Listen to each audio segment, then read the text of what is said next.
Ada 3 nasihat Imam Syafi'i yang mana ini ketika kita mendengarkan dan kemudian mengamalkannya, maka insya Allah kita akan menemui atau mendapatkan kemuliaan jiwa kita, kemuliaan pribadi kita terhadap orang lain. Imam Syafi'i mengatakan, jagalah kemuliaan jiwamu, jagalah kemuliaan dirimu dengan 3 hal. Karena kemuliaan diri dan jiwa kita ini terhadap orang lain dapat diukur dengan 3 hal, kata Imam Syafi'i. Yang pertama, kata Imam Syafi'i, jagalah kemuliaan jiwamu dengan hikmanul faqr, dengan menyembunyikan akan kesusahan atau akan kemiskinan yang kita rasakan, menyembunyikan akan kefakiran yang ada pada diri.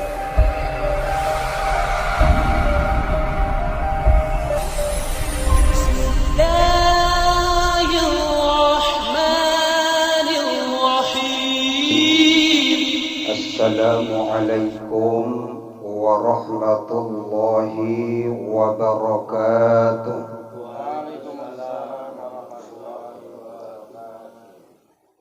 Alhamdulillahi wa kafa, wassalatu wassalamu ala sayyidinil mustafa wa ala alihi wa sahbihi ahli sidqi wal wafa, amma ba'd. Yang saya hormati, yang saya muliakan bapak-bapak, ibu-ibu, seluruh anggota Arisan Sakinah, wabil khusus sahibul bait Abang Anda Abdurrahim, keluarga berkeluarga, Bapak Ketua Arisan beserta seluruh pengurus yang insya Allah kita semua senantiasa dalam perlindungan dan kerahmatan Allah Subhanahu wa ta'ala. Amin ya rabbal alamin. Mari kembali kita bersyukur kehadirat Allah Subhanahu wa ta'ala yang alhamdulillah pada kesempatan malam hari ini kita kembali berkumpul di tempat ini dalam rangka pelaksanaan Arisan Sakinah. Mudah-mudahan kiranya amaliyah kita pada malam hari ini dicatat Allah Subhanahu wa ta'ala menjadi amal soleh dan amal kebaikan buat kita semua. Amin ya rabbal alamin. Salawat dan salam mari sama kita hadiahkan kehadiran Nabi kita Muhammad Rasulullah sallallahu alaihi wasallam. Allahumma salli wa sallim alaihi. Mudah-mudahan kiranya dengan syukur kita kepada Allah dan salawat yang kita panjatkan, mudah-mudahan kita menjadi hambanya dan umatnya yang senantiasa akan memperoleh limpahan syafaat darinya. Amin ya rabbal alamin. Bapak-bapak, ibu-ibu, seluruh jamaah yang dirahmati Allah Subhanahu wa ta'ala, ketika kita ingin menjadi seorang yang lebih baik, ketika kita ingin menjadi seorang insan yang lebih baik, maka salah satu upaya yang kita lakukan yakni sering mendengarkan akan nasihat-nasihat. Maka insya Allah kita akan menjadi seorang atau seseorang yang akan lebih baik, baik itu hubungan kita dalam berhablum minallah maupun dalam berhablum minannas. Bapak-bapak jemaah yang dirahmati Allah Subhanahu wa ta'ala, maka untuk itu ketika kita mendengarkan suatu nasihat, sekalipun nasihat itu datangnya dari orang yang mungkin lebih muda daripada kita, atau mungkin seseorang yang memberikan nasihat itu adalah orang yang lebih rendah tingkat pendidikannya daripada kita, atau mungkin yang lebih lemah akan ekonominya daripada kita, maka ketika itu kebenaran yang dia sampaikan, maka tidak ada alasan bagi kita untuk tidak menerima atau melaksanakannya. Hal ini Bapak Ibu jemaah yang dirahmati Allah, sebagaimana yang diungkapkan oleh Sayyidina Ali yang merupakan menantu Rasulullah sallallahu alaihi wasallam. Beliau mengatakan, unzur man qala la tanzur man qala. Lihatlah, dengarlah apa yang ia sampaikan, dan jangan lihat atau jangan lihat siapa yang menyampaikan. Ini artinya apa Bapak Ibu jamaah yang dirahmati Allah Subhanahu wa taala? Sekalipun anak kecil yang memberikan nasihat kepada kita, atau mungkin anak kita sendiri, atau mungkin cucu kita, ketika itu suatu kebaikan, maka kita tidak ada alasan untuk tidak menerima dan mengamalkan. Bapak Ibu jemaah yang dirahmati Allah, ini yang menjadi pengalaman yang pernah saya alami. Dahulu tatkala saya masih berada di kampung, pada saat itu saya berkisar duduk di bangku sekolah SD. Suatu ketika saya dan teman-teman saya mandi-mandi di sungai, yang kebetulan sungai itu tidak terlalu lebar, lebih kurang 4 meter lebarnya. Di saat kami sedang mandi-mandi di sungai, kami melihat ada satu pasangan, seorang bapak-bapak dan ibu-ibu naik sepeda motor goncengan.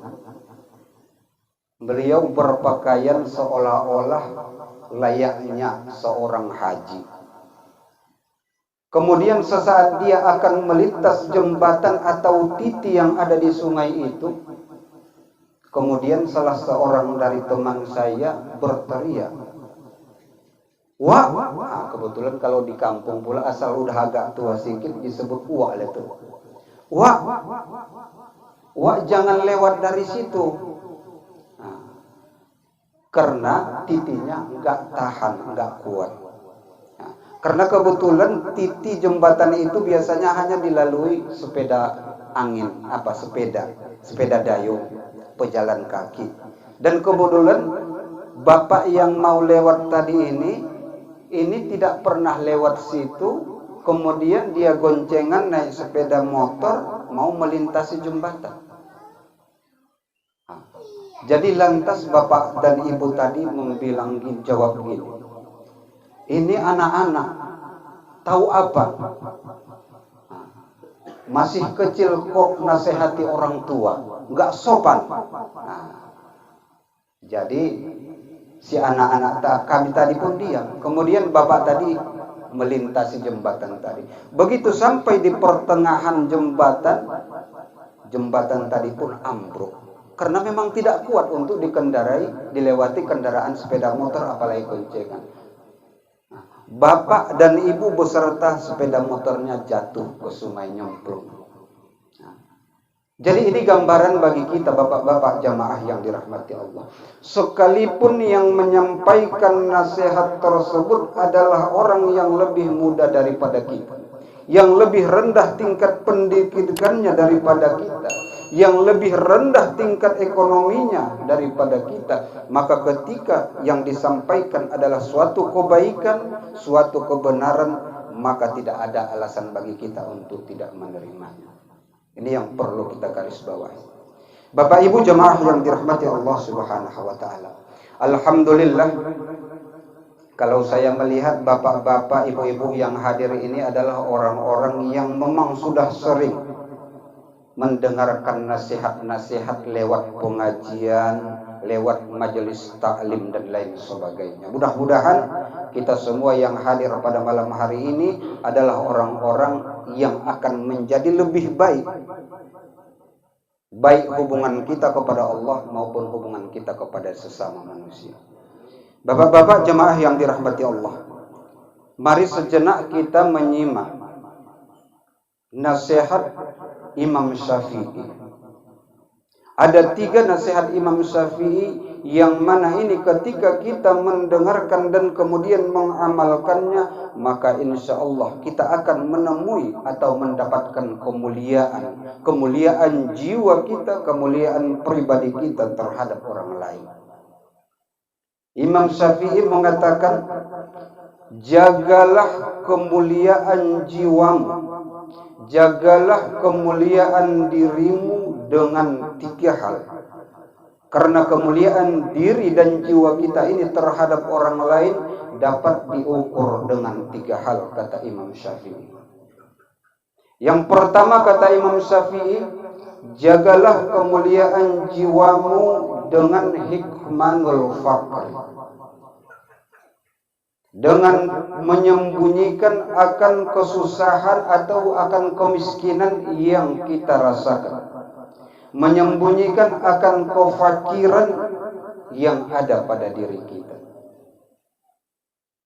Biar orang mengira kalau kita adalah seorang yang goniun, seorang yang kaya. Supaya apa? Supaya orang tidak merendahkan kita, agar orang lain tidak menyepelekan kita, agar orang lain tidak menghinakan kita. Bapak-bapak jemaah yang dirahmati Allah Subhanahu wa taala. Tentunya kita menyadari di dalam kehidupan bermasyarakat di dunia ini, salah satu tolak ukur bagi orang menilai kita yang pertama adalah tentang ekonomi kita. Ketika ekonomi kita baik, ketika mungkin kehidupan kita serba berkecukupan atau bahkan serba ada, maka insya Allah kita melihat selama ini kita akan dimuliakan oleh orang lain. Namun sebaliknya, manakala kehidupan kita susah, sulit, bahkan kita hidup dengan kemiskinan dan kefakiran, maka selama ini kita bisa melihat bagaimana sikap orang kepada kita. Maka kita akan direndahkan orang, kita akan dikucilkan dan bahkan dihinakan oleh orang-orang lain.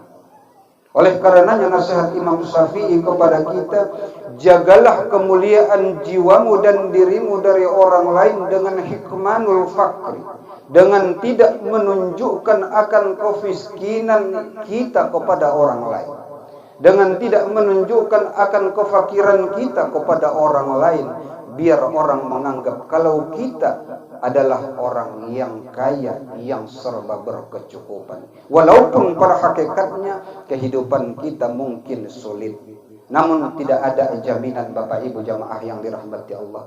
Walaupun ketika kita mungkin dalam keadaan miskin, kalau kita menceritakan kemiskinan kita, masalah yang kita hadapi di dalam ekonomi kita kepada orang lain, belum ada jaminan akan mendapatkan solusi yang terbaik.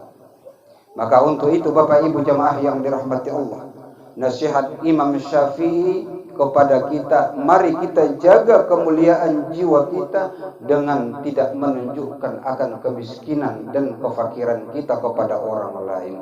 Jadilah kita seorang insan yang menanamkan nilai-nilai qanaah di dalam diri kita. Kita bersyukur akan nikmat yang telah Allah berikan kepada kita sekecil apapun. Karena kita yakin dan percaya, sesusah-susahnya kita, semiskin-miskinnya kita, masih banyak orang-orang yang jauh lebih miskin daripada kita. Oleh karenanya, mari kita tanamkan sifat qanaah kepada kita, kepada diri kita, mensyukuri segala nikmat yang Allah berikan. Kita yakin dan percaya janji Allah, la in syakartum la azidannakum. Apabila kita bersyukur akan nikmat yang Allah berikan, maka insya Allah kita yakin dan percaya janji Allah tidak akan pernah Allah ingkari. Pasti Allah akan tambah dengan rezeki yang tidak kita sangka dan tidak kita duga. Bapak Ibu jemaah yang dirahmati Allah, Ini sering Pak terjadi di dalam kehidupan kita, terlebih-lebih tatkala menyambut hari raya Idul Fitri. Kebetulan saya juga pengurus masjid, jadi tahu ketika pembagian zakat fitrah, ini orang banyak yang menunjukkan akan kefakirannya, kemiskinannya kepada orang lain. Sehingga dengan tanpa malu dia mengatakan, saya wajib dapat karena saya orang miskin, saya orang susah. Namun dia tidak sadari, begitu dia mengucapkan seperti itu, maka tercatatlah di kepengurusan BKM adalah orang yang fakir. Maka ini akan menjatuhkan harkat dan martabatnya di hadapan orang lain.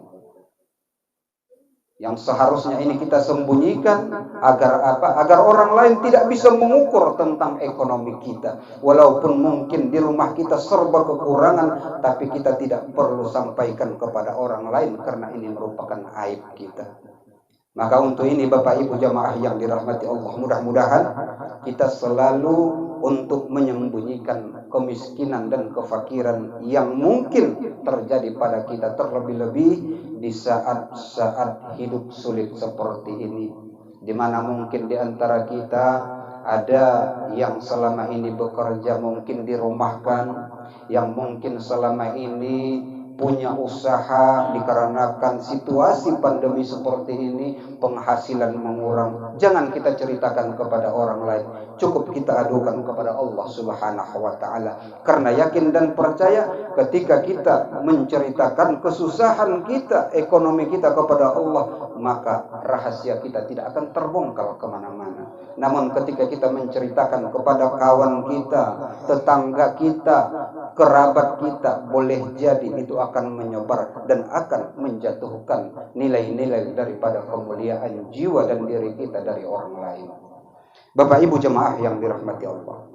Kemudian yang kedua, bagaimana kita untuk menjaga kemuliaan jiwa dan diri kita, kata Imam Syafi'i, dengan hikmanul ghadab, dengan tidak menunjukkan ketidaksukaan kita kepada orang lain, dengan tidak menunjukkan ketidaksenangan kita kepada orang lain.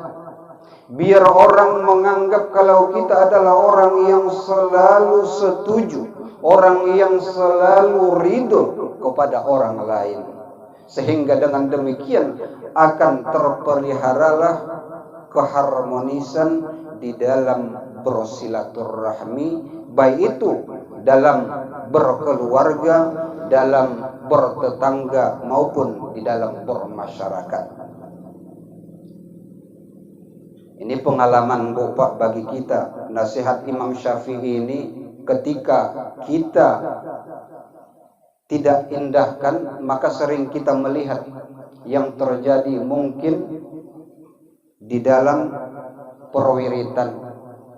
Di saat ada rapat, mungkin rapat pengurus atau rapat-rapat yang lain, seseorang menyampaikan masukan kepada forum, kemudian ada di antara kita yang mungkin mematahkan daripada apa yang ia sampaikan.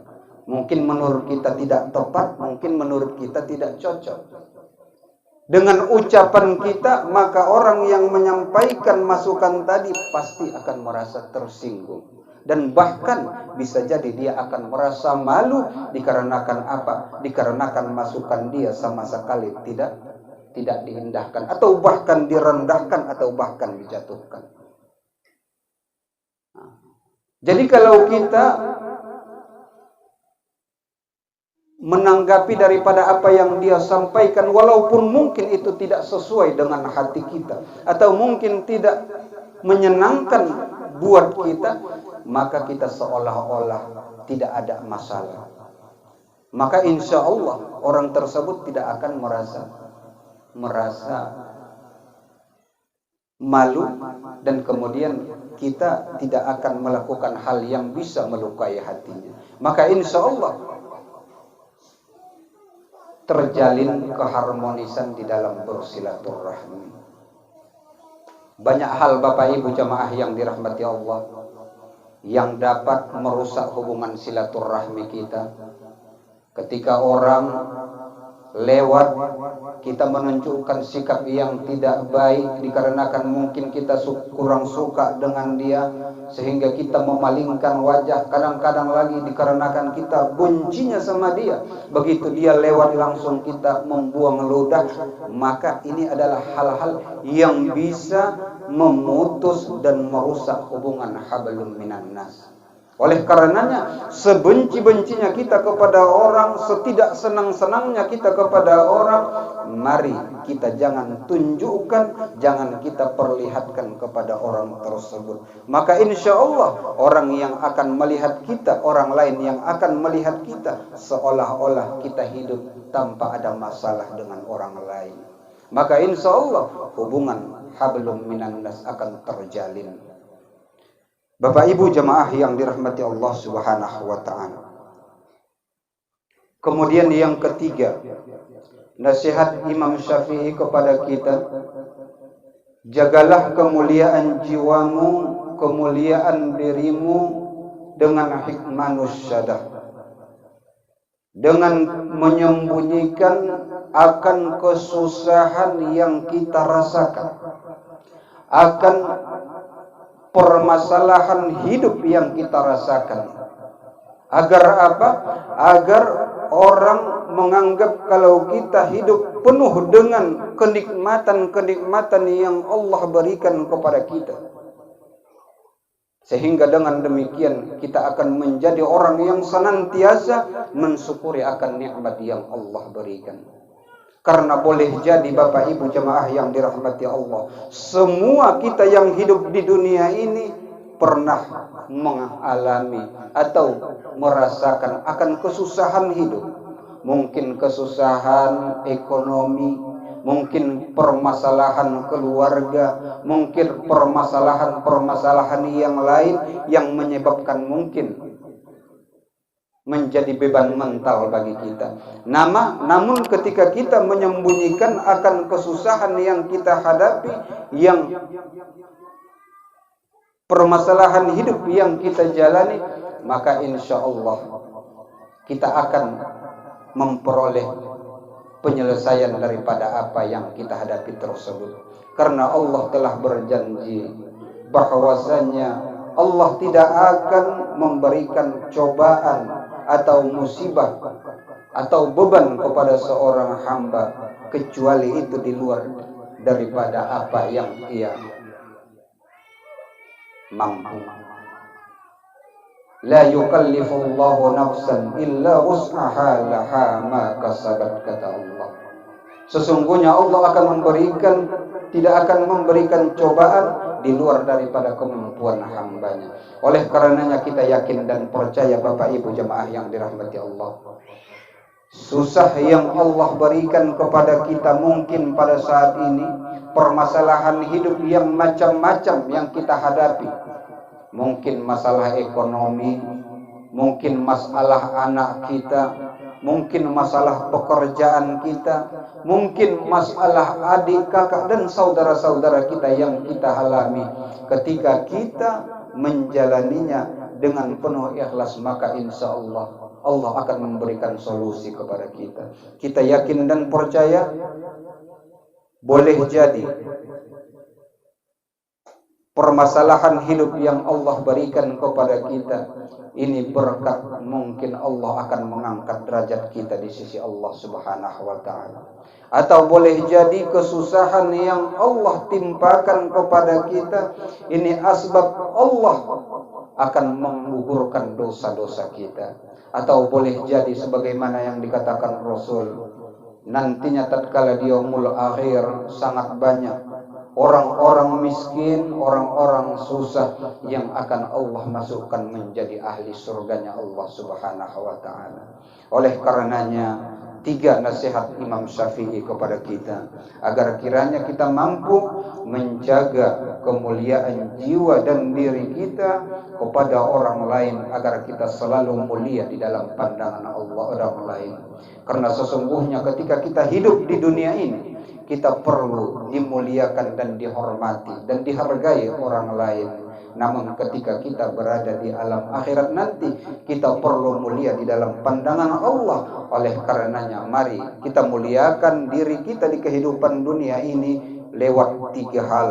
Yang pertama, kita sembunyikan walaupun mungkin kita dalam keadaan miskin, walaupun mungkin kita dalam keadaan fakir, jangan kita tunjukkan kefakiran dan kemiskinan kita kepada orang lain, agar kita selalu dalam keadaan mulia dan tidak akan dihinakan dan direndahkan orang lain di dalam kehidupan bertetangga dan bermasyarakat. Kemudian yang kedua, mari agar kita mulia di kehidupan dunia ini dari pandangan orang lain, mari kita sembunyikan akan ketidaksenangan kita, akan ketidaksukaan kita kepada orang lain, kepada siapapun itu. Jangan kita tunjukkan, jangan kita tampakkan. Kalau kita tidak senang kepada dia, kalau kita tidak suka kepada dia, maka yakin dan percaya ini akan merusak hubungan silaturahmi kita sesama manusia. Kemudian yang ketiga, nasihat Imam Syafi'i, agar kemuliaan jiwa dan diri kita dapat terpelihara di dalam pandangan orang lain, mari kita sembunyikan kesusahan hidup yang kita rasakan, permasalahan hidup yang kita rasakan saat ini. Karena yakin dan percaya semua orang yang hidup ini pasti pernah mempunyai permasalahan, baik permasalahan ekonomi, permasalahan bertetangga, berkeluarga dan lain sebagainya. Namun bagi kita perlu kita ingat, ketika kita menceritakan kesusahan hidup, permasalahan keluarga kita kepada orang lain, tidak ada jaminan akan dapat solusi yang terbaik. Boleh jadi akan menimbulkan masalah baru. Lain Pak kalau pegadaian menyelesaikan masalah tanpa masalah. Tapi sebenarnya masalah juga Pak. Kita gadaikan, kalau kita nggak sanggup nebusnya jadi masalah. Jadi oleh karenanya mari kita adukan semua permasalahan kita kepada Allah Subhanahu wa taala. Mungkin lewat doa-doa kita kepada Allah, mungkin lewat zikir kita kepada Allah, lewat salat tahajud kita kepada Allah, kita adukan permasalahan apapun yang saat ini kita hadapi kepada Allah Subhanahu wa taala. Karena yakin dan percaya semua masalah-masalah, ujian, cobaan, kesusahan hidup itu semua itu datangnya dari Allah. Maka Allah lah yang mampu untuk mengangkatnya. Tidak akan mampu makhluk lain yang akan mengangkatnya. Makanya Bapak Ibu jemaah yang dirahmati Allah, mari agar kita menjaga kemuliaan jiwa kita, agar kita selalu mulia di dalam pandangan orang lain di kehidupan dunia ini. Maka insya Allah harapan kita kiranya kita senantiasa dapat menjaga kemuliaan jiwa dan diri kita sampai pada akhirnya nanti Allah akan masukkan kita ke dalam surga Jannatun Naim. Amin. Amin ya rabbal alamin. Mungkin sekadar ini Bapak Ibu yang dapat saya sampaikan, berhubung waktu Isya juga hampir masuk, maka lebih dan kurang saya mohon maaf kepada Allah Subhanahu wa taala. Saya mohon ampun. Mudah-mudahan kiranya dengan banyaknya kita mendengarkan nasihat-nasihat agama, nasihat-nasihat kebaikan-kebaikan, maka insya Allah harapan kita akan menjadi orang yang semakin baik hubungan kita kepada Allah dan hubungan kita kepada sesama manusia. Amin. Amin ya rabbal alamin. Usikum wa nafsi bitaqwallah. Wassalamualaikum warahmatullahi wabarakatuh.